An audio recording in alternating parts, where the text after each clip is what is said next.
Он бродит по ночным кошмарам, к тебе придет, увы, не в сон.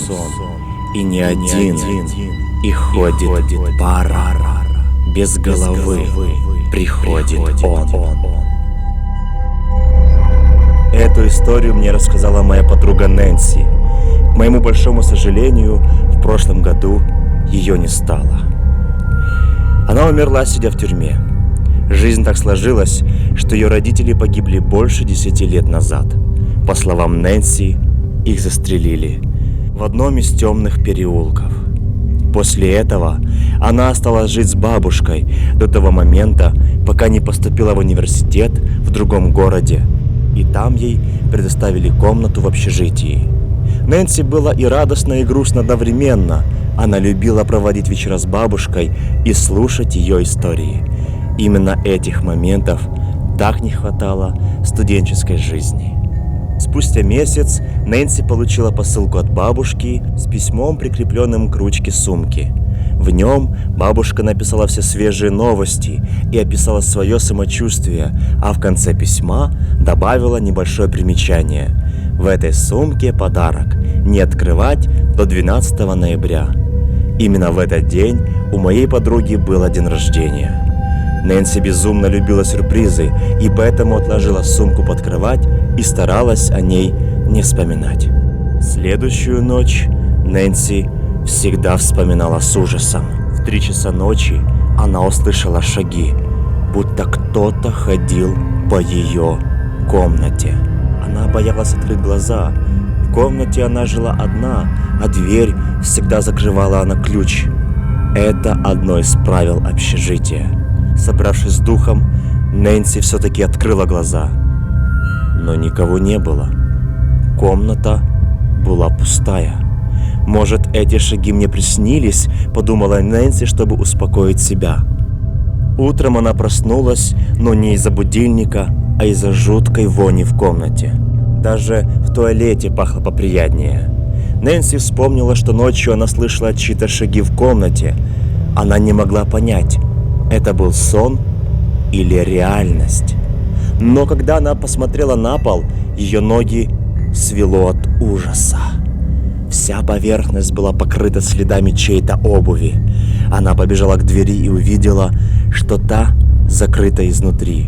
Чьи же это следы? Нэнси позвала коменданта в свою комнату, но он обвинил ее в том, что она просто смеется над ним. Единственное, что он сказал, это посоветовал вытереть пол. Ей было очень страшно. В ту секунду она хотела просто бросить все и уехать жить к бабушке, но она осталась. Перед уходом на занятия Нэнси открыла окно, чтобы проветрить комнату от жуткого запаха.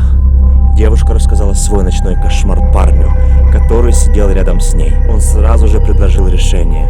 Парня звали Том, и он был технологом. В его арсенале было пару десятков камер наблюдения. Нэнси понимала, чтобы ее проверили, надо принести доказательства. И камера могла ей помочь в этом. Когда Нэнси вернулась обратно к себе в комнату, она была в шоке.